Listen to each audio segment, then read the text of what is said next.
Este podcast é uma produção da Rádio Guarda-Chuva. Jornalismo para quem gosta de ouvir.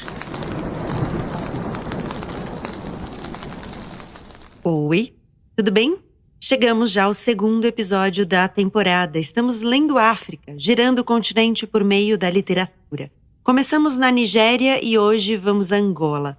Quero te lembrar que seu apoio faz muita diferença para manter o Põe na Estante no ar. Em catarse.me/Põe na Estante, você consegue apoiar com valores já a partir de R$5 por mês.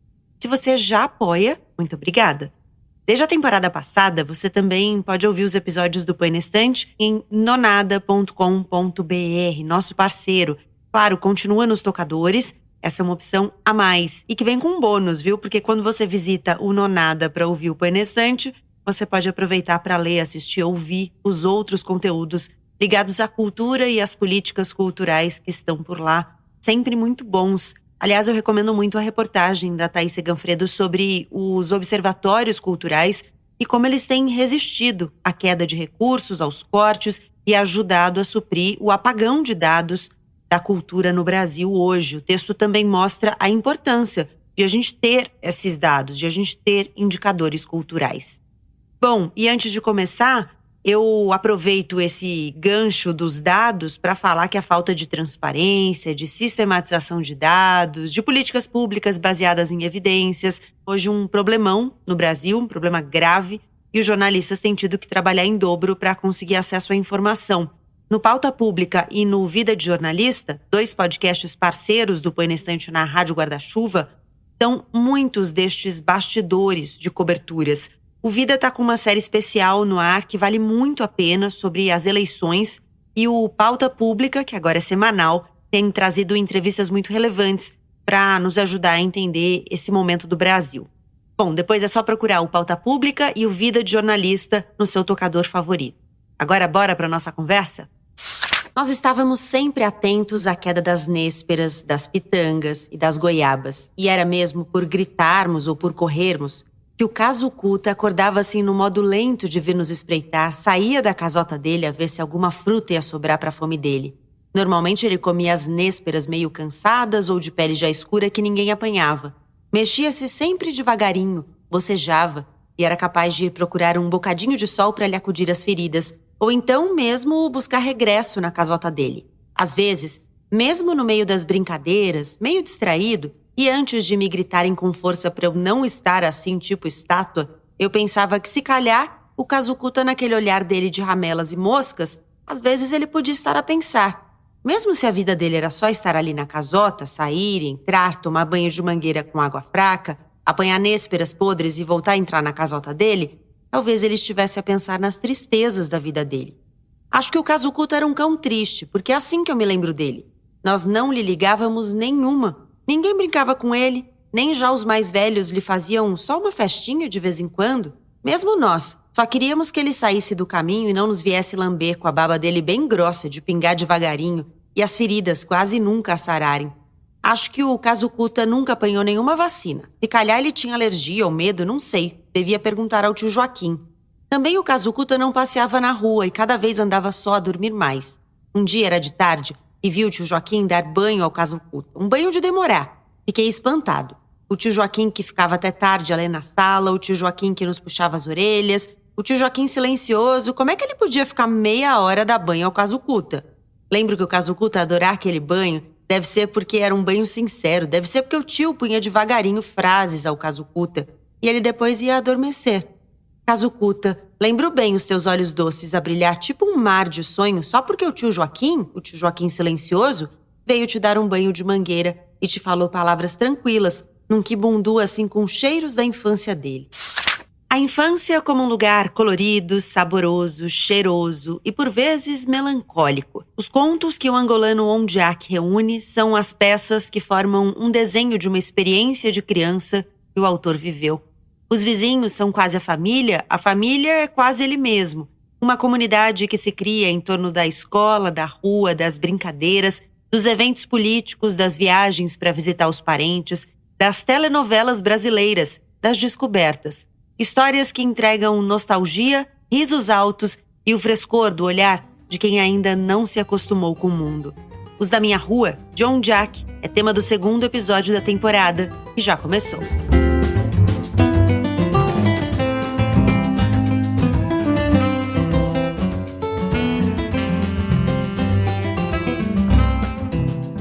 Bem-vinda, bem-vindo ao segundo episódio da temporada Leia África. O Põe na Estante é um clube do livro em formato de podcast, tem sempre 2 convidados comigo para pensarmos uma mesma leitura. A gente troca impressões, ideias, questões que nos ocorrem durante o percurso por um mesmo livro e para falar sobre Os da Minha Rua, do angolano Ondiak, eu convidei a Fabiane Guimarães e o Renan Suquevicius. Um prazer enorme ter vocês aqui. Muito obrigada pela presença. Vou pedir para que vocês contem quem são vocês. Fabiane, vou começar por você. Bem-vinda. Conta, por favor, quem é você. Já começo te dando parabéns. No momento em que a gente grava, né, saiu há pouco a lista do Prêmio São Paulo de Literatura e o seu livro é um dos finalistas, você é uma das finalistas. Então já começo te dando parabéns. Já faço um pouquinho da sua apresentação também.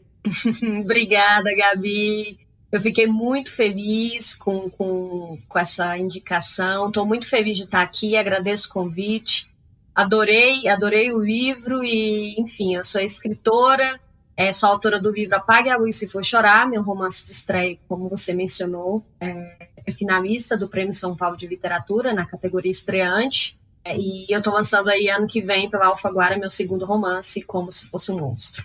Acho que é isso. Muito bem, olha, se você não conhece o livro da Fabiane, recomendo muito, tem inclusive resenha dele no Põe na Estante, então dá para dar uma espiadinha lá no @Põe na Estante no Instagram para achar a resenha. Renan, bem-vindo. Quem ouve sempre o Põe na Estante já te conhece, quem ouve outros podcasts da Rádio Guarda-Chuva também, conta quem é você. Oi, Gabi, oi, Fabiane, oi, ouvintes, prazer estar aqui de novo. Eu sou Renan, sou jornalista, sócio fundador, junto da Gabi, do Tomás e da Juliana, da Rádio Guarda-Chuva, uma rede brasileira de podcasts jornalísticos. Apresento lá o Finitude, também o Dissidentes, e vez ou outra a gente faz aí um Finitude na Estante, né, Gabi? Junção do Põe na Estante com o Finitude, discutindo literatura e os temas do Finitude. Sou jornalista, trabalho na Rádio Band News FM, também com você. E sou um entusiasta da literatura em português, escrita sobretudo nos países africanos, e não só da literatura, mas acho também da música. Eu primeiro conheci a música cantada em português no continente africano e depois fui mergulhar na literatura. E estou muito feliz de estar aqui. Obrigado pelo convite. Eu que agradeço pela presença de vocês, pelo tempo de vocês, por vocês terem topado essa leitura. E vou começar por esse ponto que você trouxe, Renan, que é a literatura de língua portuguesa, né? Foi muito difícil, eu até fiz esse aviso no início do primeiro episódio da temporada, que foi muito difícil selecionar os livros dessa temporada, porque hoje a gente tem muita literatura de países africanos sendo publicada no Brasil e tem muita coisa boa saindo, as descobertas têm sido muito agradáveis. E além disso, tem os livros que a gente já conhece há mais tempo, que, enfim, já fazem parte um pouco da nossa estante. E foi muito difícil esse episódio em especial, porque eu gosto muito de vários autores de Angola. E eu fiquei assim, meu Deus, o que escolher? E eu acho que alguns autores, né, talvez sobretudo de Angola e Moçambique, sejam mais conhecidos no Brasil, o Mia Couto, o Agualusa, né, o José Eduardo Agualusa, a gente até falou de um livro do Agualusa em uma outra temporada, são mais conhecidos aqui. E o Ondiak, apesar de já ter muitos livros publicados, não é tão conhecido ainda, não é tão lido no Brasil, então foi uma das coisas que me levaram a ele. E uma outra coisa foi que eu pedi uma indicação para Mariana Brecht, escritora, que também já participou do Põe na Estante, para ajudar a compor essa temporada. E ela falou com tanto entusiasmo desse livro em especial, falando do frescor, que o olhar que ele constrói como narrador, um narrador criança, né? O frescor que ele traz nas histórias, que eu falei assim, é isso, vamos nesse livro, que eu acho que vai ser muito legal. E eu fiquei muito contente que a gente vai poder falar sobre ele, porque eu acho ele uma delicinha de ler, e queria saber o que vocês acharam. Então, eu adorei o livro. Eu acho que esse livro ele tem uma particularidade que eu achei muito interessante, que é os contos do começo são mais leves, são contos muito gostosos que remetem muito à infância, né? Então eu me lembrei da minha infância em diversos momentos. Tem aquela sensação nostálgica que você é transportado para aquele sentimento de ser criança, e quando você é criança, você não está muito atento a todos os problemas graves que existem ao seu redor, então é uma visão meio de encantamento. Mas conforme o livro vai prosseguindo, ele vai ficando mais tenso, mais sério, e para mim o último conto é magistral em reunir todas essas características, né? Porque é um livro de contos, mas de certa forma ele também tem uma narrativa ali, né? Porque você uma unidade, né? Exatamente. Você acompanha o crescimento desse personagem, e eu amei isso, achei sensacional, gostei muito de conhecer esse autor, fiquei muito curiosa, vou até atrás dos outros livros dele agora, assim, porque eu achei que ele é fantástico, assim, o que ele fez aqui. Primeiro, eu fiquei muito encantado com a capa, né? Até comentei com a Gabi quando ela me entregou o livro, esse amarelo, achei linda a capa, os desenhos, né? Uma coisa meio minimalista, já achei maravilhoso de cara. E quando eu comecei a ler os contos, foi muito agradável, uma surpresa muito agradável, porque muitos dos personagens que estão no conto são personagens que estão num outro livro do Ondiak, que é o Bom Dia Camaradas, que foi o primeiro livro do Ondiak que eu li. E eu adorei Bom Dia Camaradas. Então foi como rever alguns, não amigos, mas rever algumas pessoas queridas, né? Muitos dos personagens estão nesse livro. E aí quando eu fui vendo que as pessoas estavam de novo aqui, em outras situações, ou em situações parecidas, é como se tivessem lançado uma primeira temporada de uma série e de repente eu fico sabendo que tem uma segunda temporada, sabe? Então foi muito legal poder rever e ser invadido por essas mesmas sensações que a Fabiane fala, assim, desse olhar da infância, né? Que ao mesmo tempo, e eu não sei se o Ondiak tem essa pretensão de fazer um registro histórico, mas ele faz um registro histórico, político, geopolítico do mundo, num olhar de uma criança em Luanda, mas sem essa pretensão de ser político ou ser politizado, né? Só uma criança olhando o mundo do jeito que ele é. E isso é muito bonito. Os meus primos não gostavam muito de ir ao comício do Dia Internacional do Trabalhador. Nem era obrigatório, a camarada professora disse que só ia quem quisesse. Mas eu adorava os comícios naquela altura. Nem sei explicar bem porquê, era tudo especial, acordarmos cedo, fazermos formação, cantarmos o hino e irmos juntos, mais ou menos organizados, até o Largo 1º de Maio. Sim, o largo chamava-se mesmo 1º de Maio. Cheguei à escola bem cedo. Pés doíam-me, magoavam-me em vários pontos, até já me doía a parte do calcanhar também. Mas eu estava bem estiloso e aguentava. Sentia um fresquinho nas costas, era o cantil completamente congelado. Bons cantis, esses soviéticos, desde que se conhecesse essa técnica de congelar no dia anterior. E fomos. No Largo 1º de Maio estava uma tanta gente acumulada, bué de escolas já em formação, numa curva, todos direitinhos, à espera da vez de marchar. Na tribuna, bem lá em cima, estava o camarada presidente, de uma camisa azul clara e um lenço branco a fazer adeus aos pioneiros que passavam. Às vezes penso que o camarada presidente, lá em cima e tão longe, não devia ver o povo muito bem. Chegou a nossa vez. Um camarada também aí num microfone tipo escondido aquecia a multidão. Pioneiros de Agostinho Neto na construção do socialismo. E nós gritávamos suados, contentes, meio a rir, meio a berrar. Tudo pelo povo, ele continuava. Um só povo, uma só, nós de novo. Nação! Passamos mesmo em frente ao camarada presidente e ainda vi a Paula Simons e o Ladislau, namorado da minha prima Fatinha, a falarem no microfone que eles punham assim no ombro, tipo carteira das meninas. Estavam a gravar uma reportagem, eu sei. Uma vez eu já tinha ido à Rádio Nacional e tinham me explicado tudo. Essa perspectiva política eu achei genial, como ele colocou. É bem sutil, né? Mas está ali o tempo inteiro a questão política. E eu não costumo gostar de narradores crianças, porque eu acho que, como escritora, isso é uma coisa dificílima de se fazer. Eu acho que é por isso que eu gostei tanto desse livro. Eu acho que você dominar a arte de ter um narrador criança, você tem que ser muito bom para conseguir fazer isso sem que fique piegas. E, enfim, eu acho que ele fez uma coisa muito difícil e isso me fez, como escritora, admirar o livro mais ainda. Eu concordo totalmente. Acho muito difícil fazer narradores crianças que são convincentes, sobretudo, né?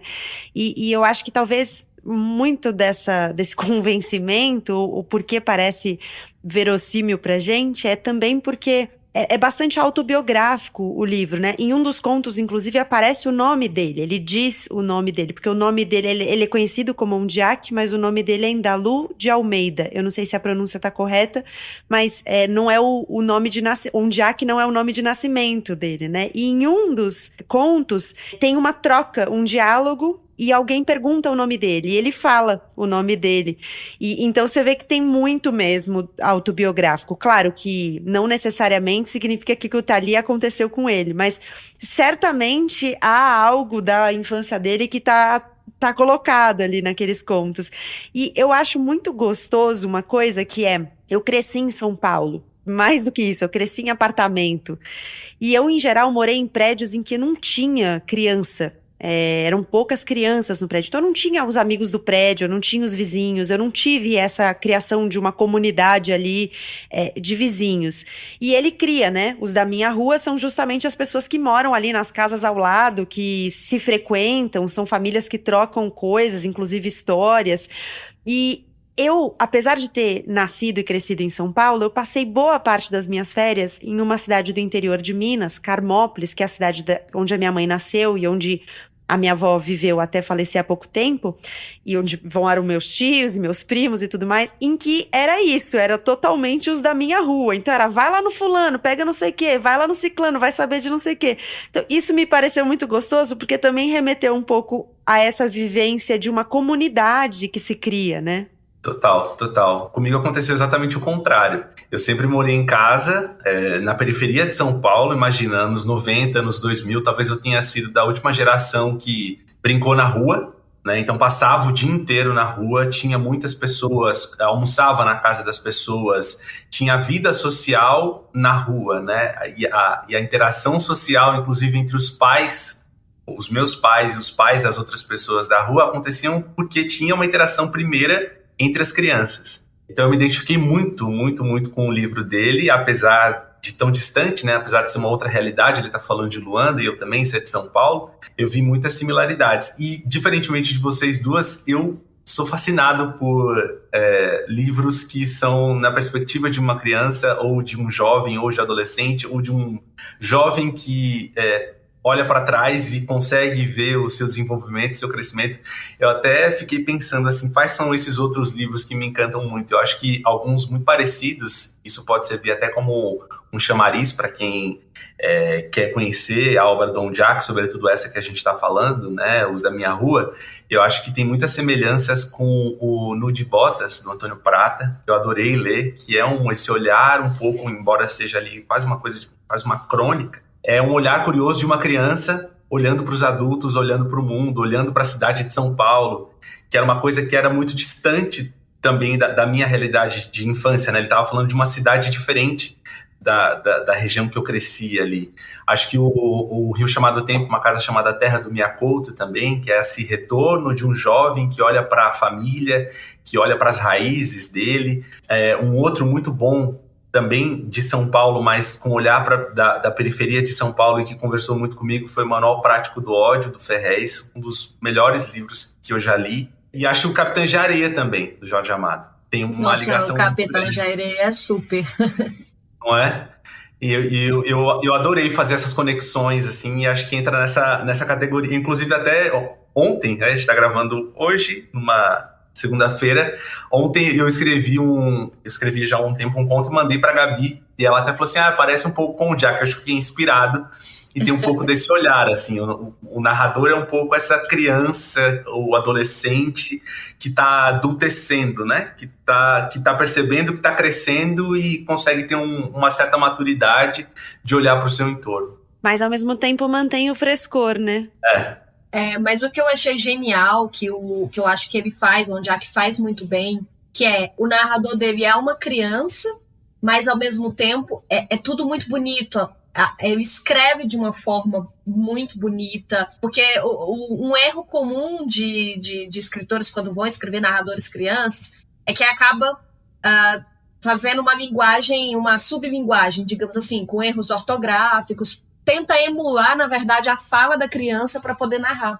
E eu não vi uma muito simplificação, isso, né? Exatamente. O Ondiak ele não faz isso. Obviamente que ele coloca os diálogos ali muito é um diálogo que flui muito delícia, assim, mas os trechos das narrativas são bem tranquilos e bem, ao mesmo tempo que você entende que é uma criança, não é uma criança, digamos assim, não é infantil demais, não te passa essa impressão.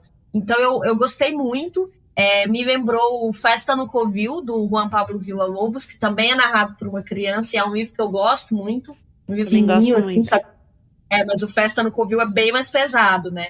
E o Ondiak aqui, para mim, como eu já mencionei, a coisa mais brilhante do livro é como ele vai mostrando esse personagem crescendo, né? E quando o personagem vai crescendo, ele cresce também não só na visão dele, como em todas as outras coisas, na linguagem dele. Eu achei isso genial, assim, a gente é transportado junto com ele, assim, até na própria seriedade. No começo ele é uma criança levada, esperta, depois ele vai ficando um pouco mais triste, até culminar com o conto do abacateiro, que para mim acho que talvez seja meu preferido. Assim.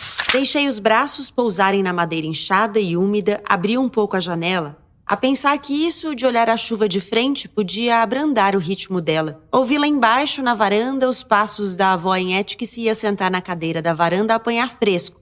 Senti que despedir-me da minha casa era despedir-me dos meus pais, das minhas irmãs, da avó, e era despedir-me de todos os outros, os da minha rua. Senti que rua não era um conjunto de casas, mas uma multidão de abraços.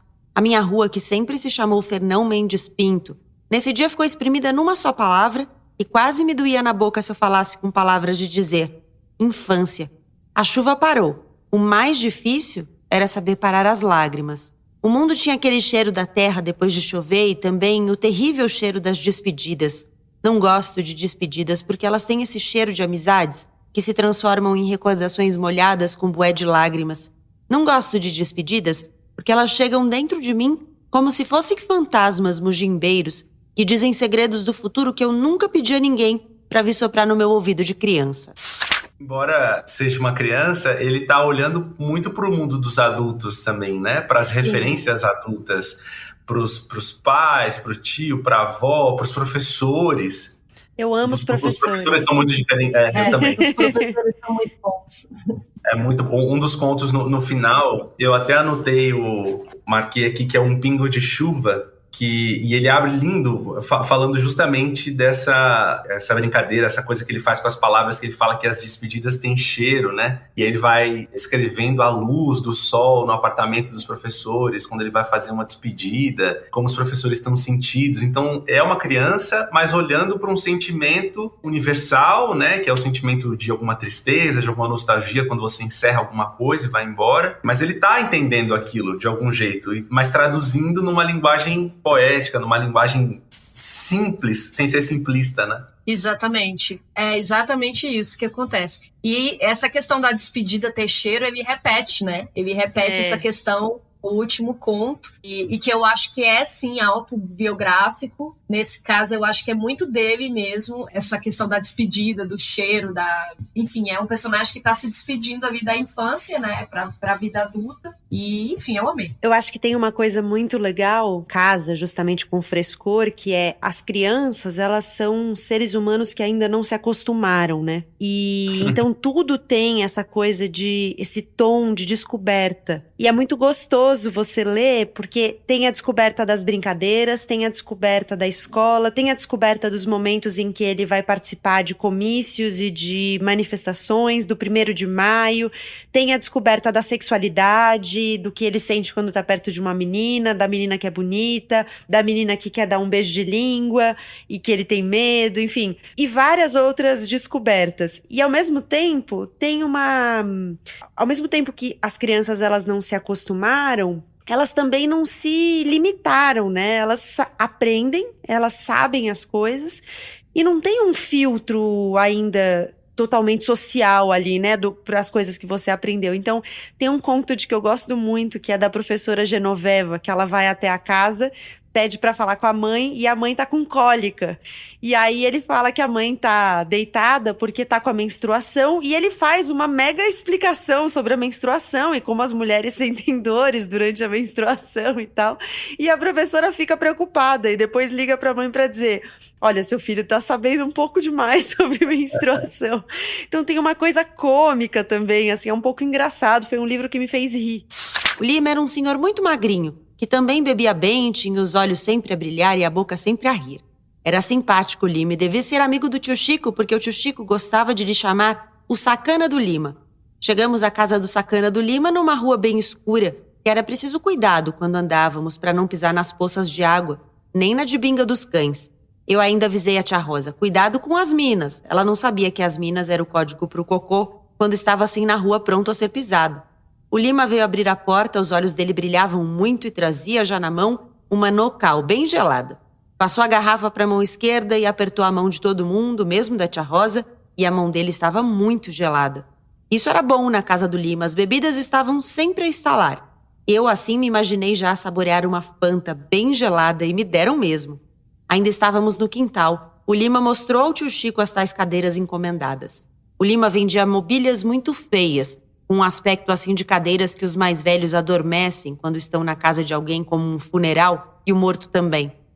Eu não gostava dos móveis que o Lima vendia, mas aquelas cadeiras até que eram fiches, pintadas de uma cor clara, com fitas assim de um plástico verde. Da cor da cadeira comprida, verde também, estava sempre no quintal da minha casa. Mas o tio Chico não gostou muito, disse que estavam mal soldadas e que aquilo era perigoso. O Lima riu, mas o tio Chico não estava a brincar. Ó, meu sacana, já viste se eu sento aí com a minha sogra e ela cai no chão? Como é que vais ficar quando eu te der essa notícia? O Lima transpirava. Passou a mão na testa, olhou a cadeira. A malta dá um jeito nisso depois, não te preocupes. Entra, Chico. Entramos todos.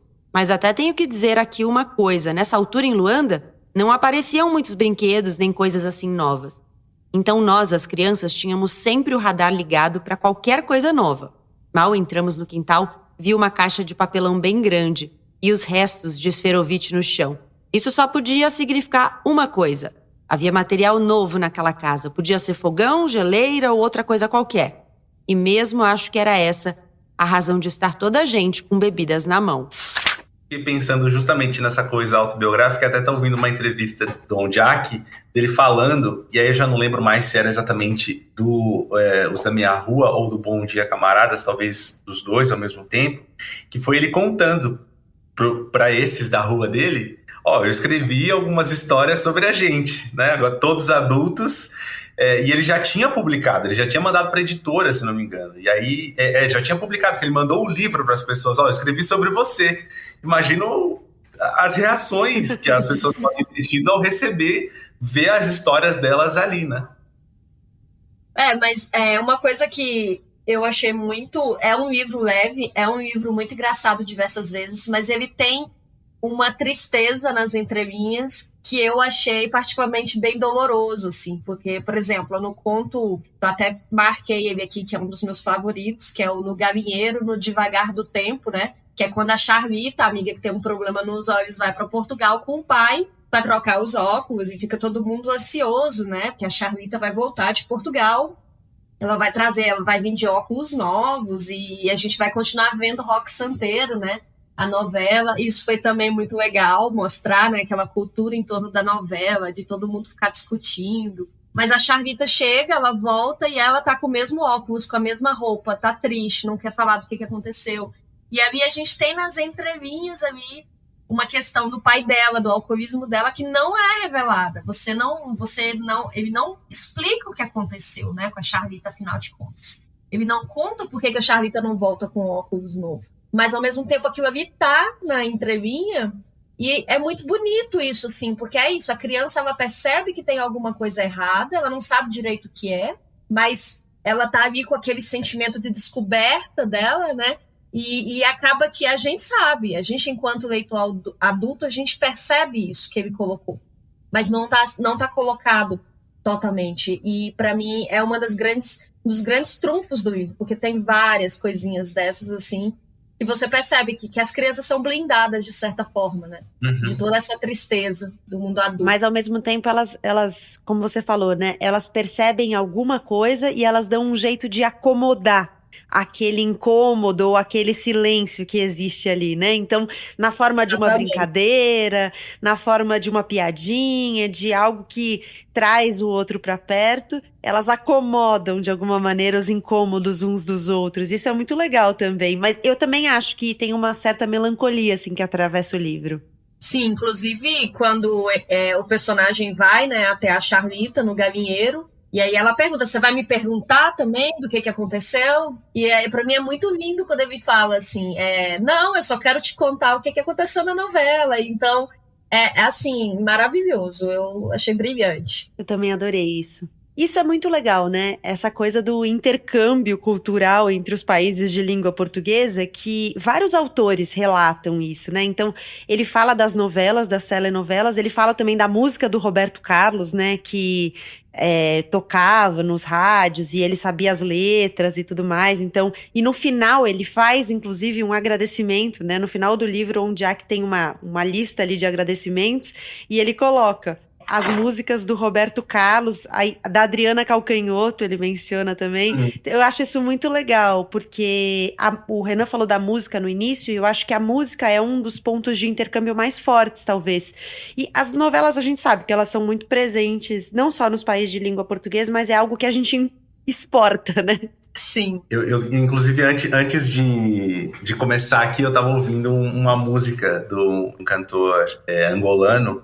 Ele já faleceu e era um cara muito importante, chama André Mingas. E tem uma música chamada O Que Eu Quero, que é quase um hino, assim, de uma juventude angolana, de um momento, de talvez nesse sentimento pós-independência, né? De olhar de novo e de criar novas expectativas, novas perspectivas.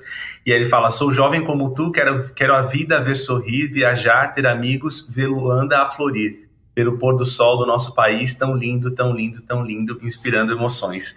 E eu achei isso fascinante, acho que combina muito com o livro, assim, com essa estética. Eu sempre, quando ouço, quando leio o Ondiak, e ele fala dessa coisa do sol, das cores, da chuva, do cheiro, dessa percepção quase atmosférica das coisas, né? Tipo, não é tão comum chover nessa época, mas choveu, e o vento, eu acho isso extremamente bonito, extremamente poético, e parece estar em outros elementos também da cultura angolana, que não só na literatura, né, mas também na música. E eu acho que no caso dele vem também do fato de ele ser multiartista, né? Porque ele é um prosador, mas ele é também um poeta, ele é um artista plástico, então eu acho que ele tem uma coisa visual mesmo na narração, e ele tem uma poesia também na narração, a prosa dele é bastante poética.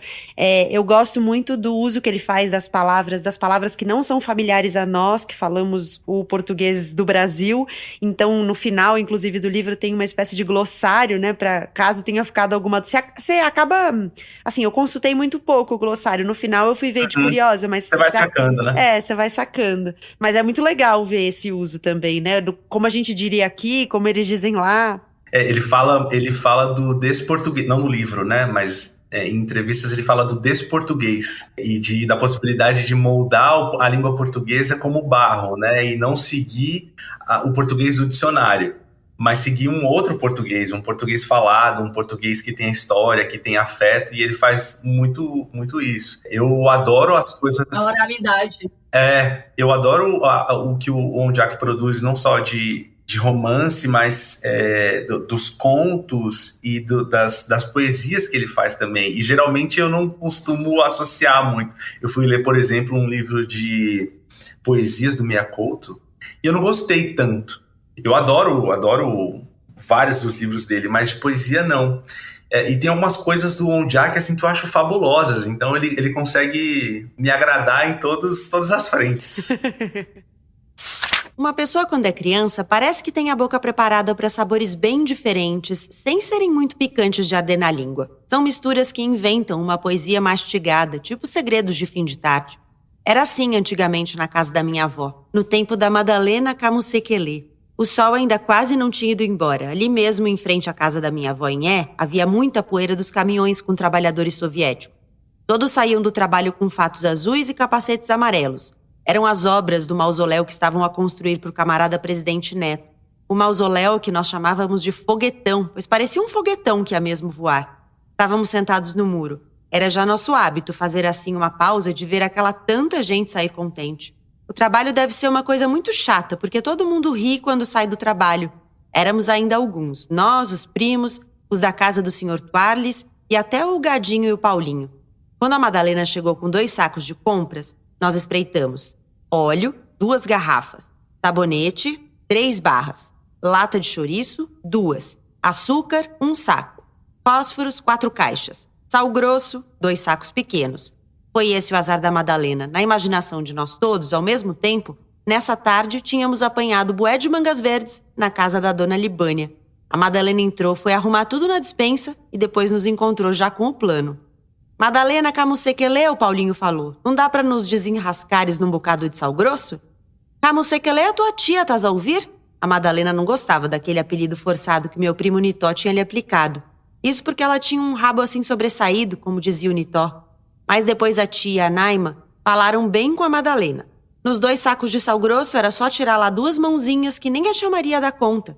Havia bué de manga verde. E a avó e a tia tinham ido numa missa urgente de um enterro de última hora.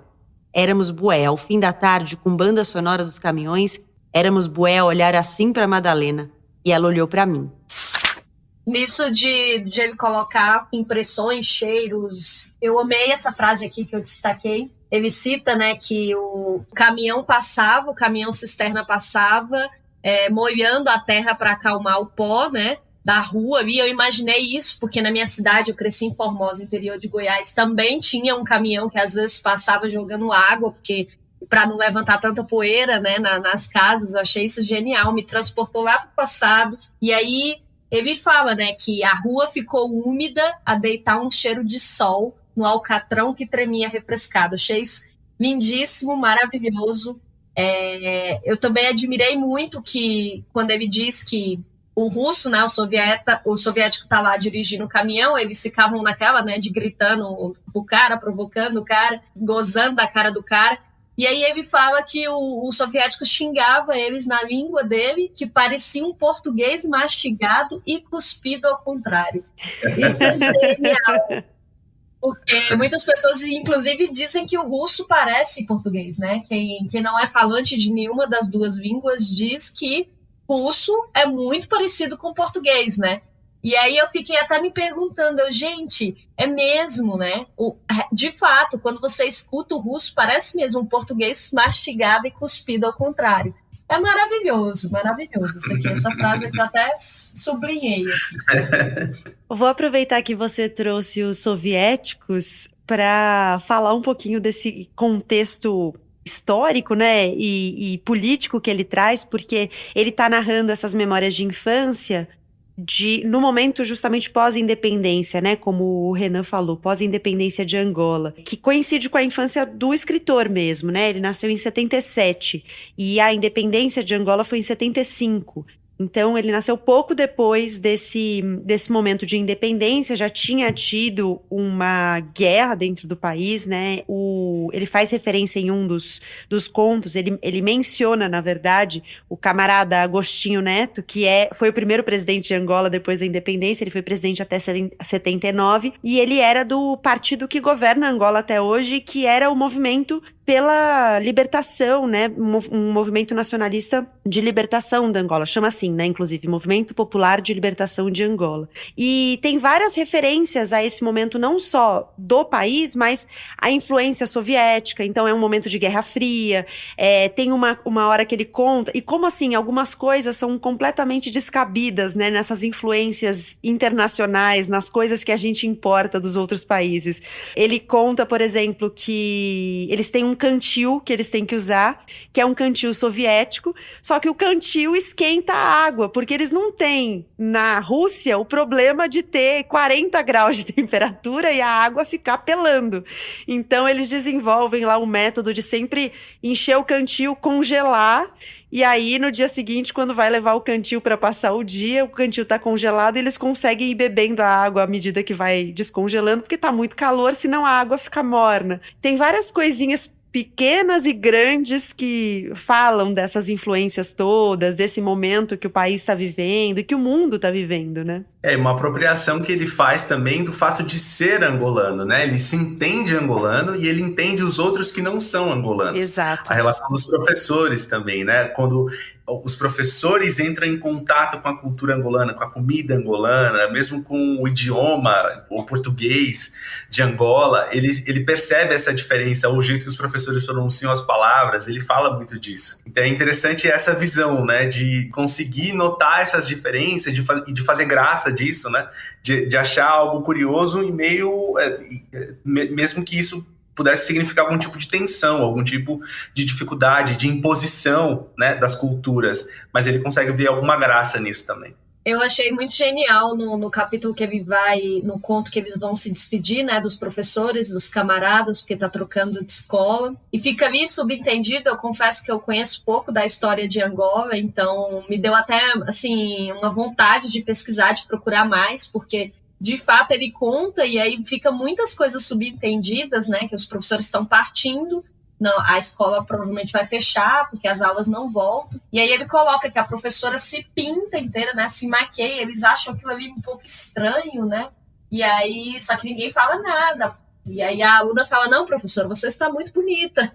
Mesmo que ela não estivesse, que eles não achassem que a professora estivesse. Mas eles entendem que a professora queria ficar bonita para se despedir deles. Então isso é... Eu amo essa parte do conto. Eu gosto muito disso também, porque eu acho que tem uma sensibilidade, né? Porque às vezes a gente quer também tirar das crianças a sensibilidade, da percepção mesmo, do sutil, da camada, e a criança alcança, né? Então tem essa sensibilidade também colocada, que eu acho muito interessante. A gente não transforma as crianças num pires, né?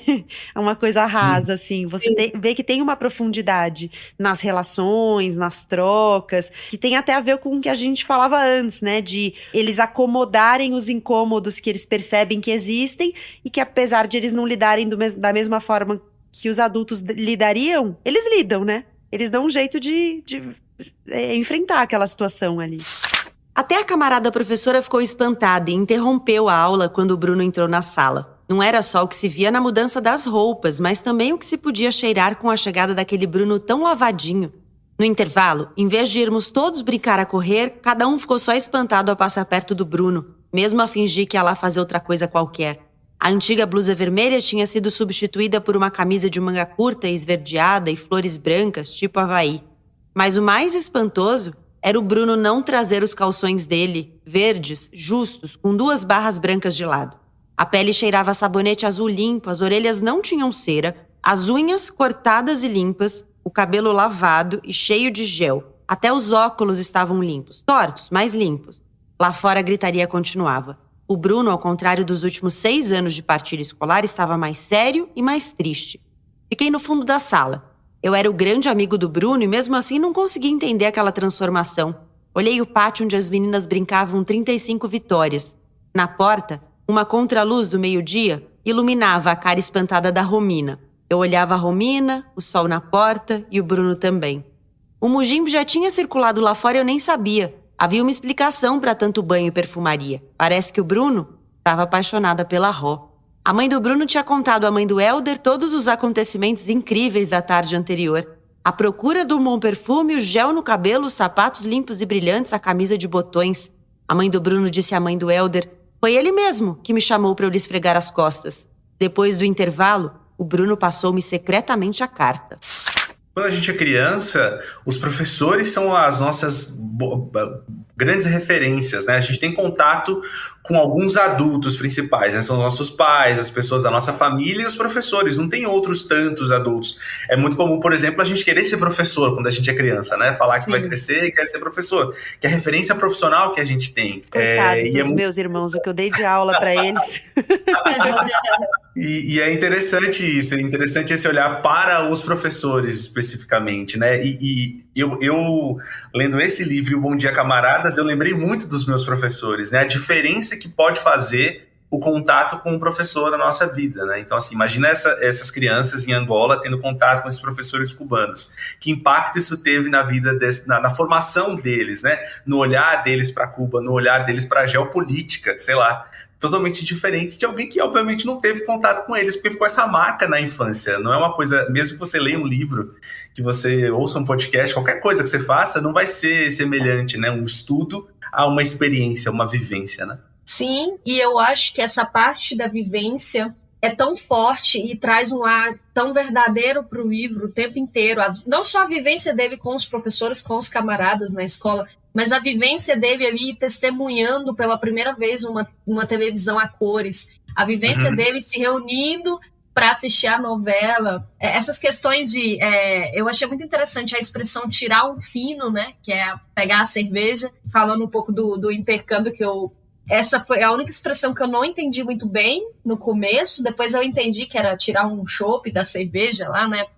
E, enfim, tudo isso é muito próprio, é de um olhar de quem conhece, de quem esteve lá, que a gente jamais poderia escrever sobre isso, né? Que é voltando para aquilo, escrever sobre a própria aldeia. E isso é lindo, e isso soa tão verdadeiro e soa tão gostoso, né, para quem está lendo. Eu lembrei de uma professora minha, e eu queria só fazer pontuar aqui, que eu acho bem importante isso. Professora Mônica, estava no 3º ano do ensino médio. Eu não sou um leitor desde a infância. E quando eu estava no último ano do ensino médio, a gente tinha que fazer um seminário sobre Capitães de Areia, e eu não li o livro. Eu enrolei e fiz uma apresentação. Não, aí vem a parte boa da história. Não, a professora adorou a minha apresentação. E aí ela começou a me usar como exemplo para o restante da sala. E eu fiquei extremamente constrangido, porque eu falei, caramba, eu enganei ela, eu não li o livro. E ela falou com tanta graça daquilo que eu tinha trazido, que eu fiquei com vontade de ler o livro. E foi o primeiro livro que eu li e entendi e gostei. E ela fez total diferença na minha vida, sabe? A partir dali eu comecei a ver que era possível imergir num livro, me identificar com as histórias, fazer sentido. Então, acho que é um pouco isso, né? Dessas pessoas que aquela fala dela, naquela aula, naquele dia especificamente, mudou a minha relação com a leitura, por exemplo.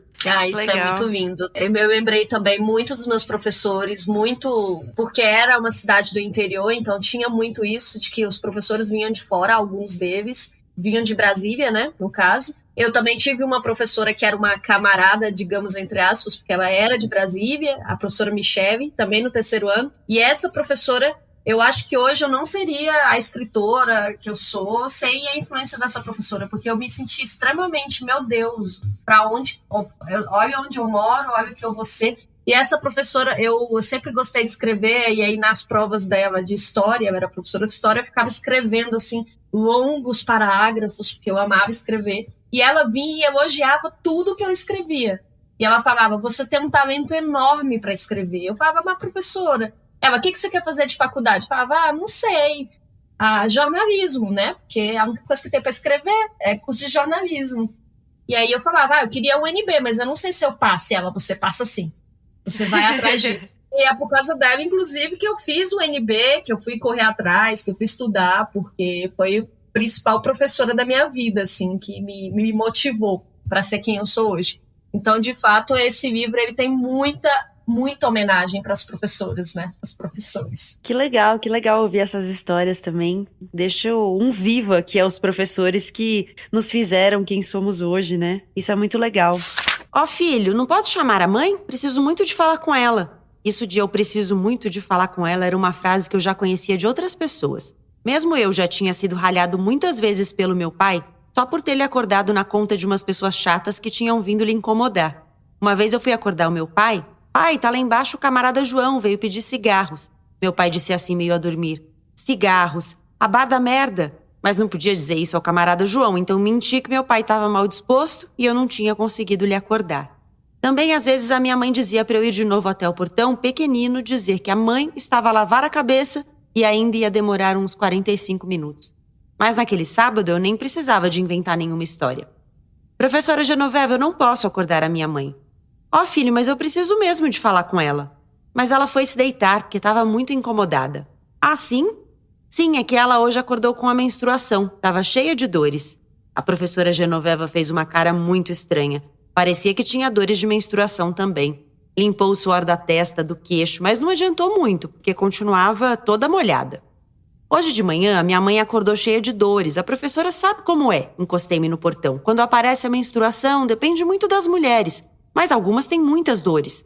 A minha mãe nem sempre, mas dessa vez está cheia de dores. Tomou 2 comprimidos para as dores antes do almoço, mas quando acabou de almoçar, ainda tinha dores e disse-me que se ia deitar a ver se lhe passava a moinha.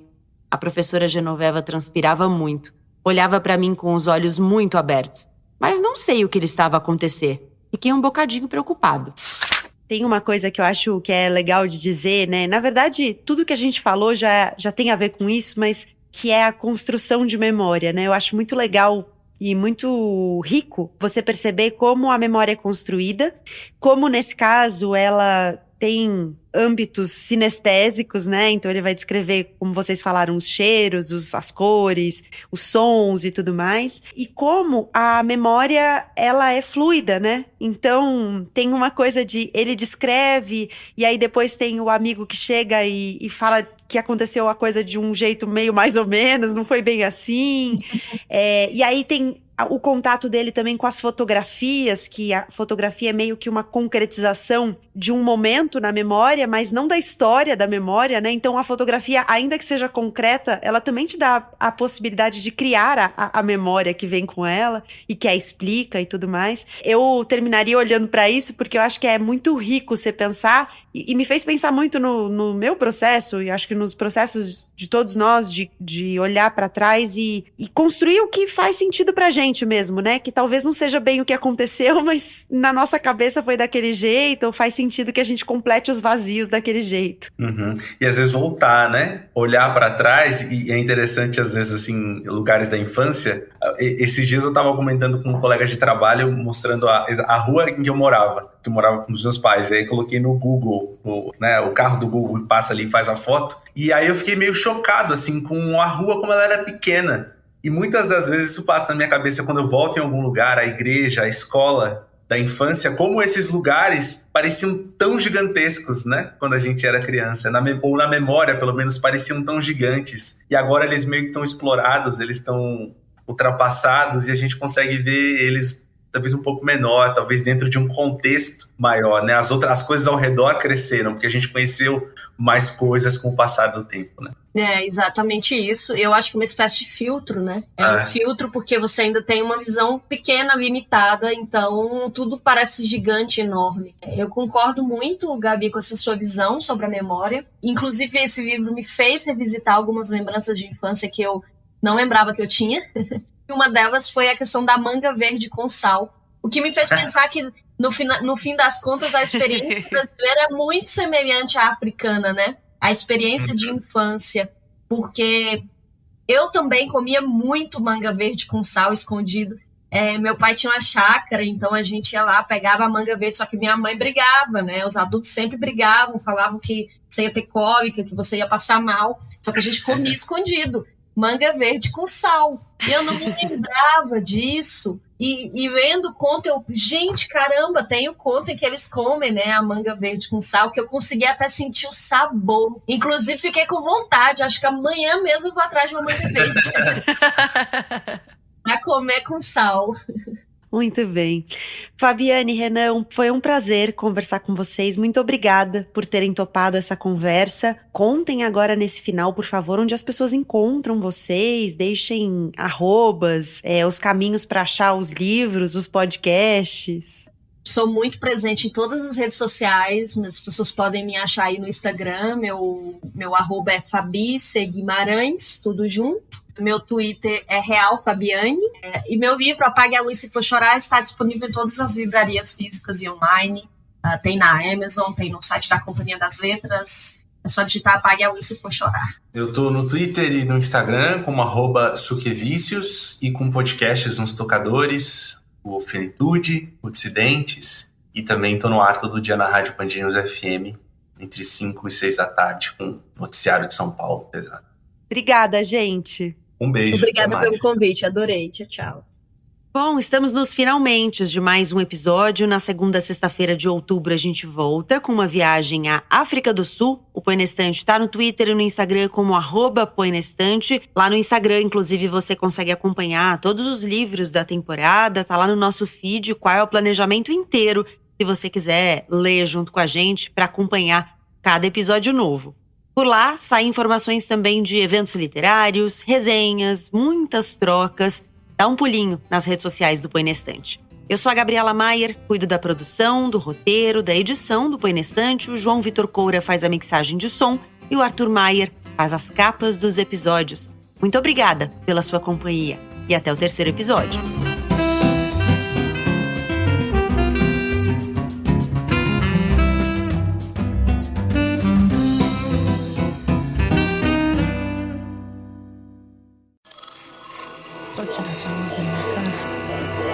Esse podcast é apresentado por b9.com.br.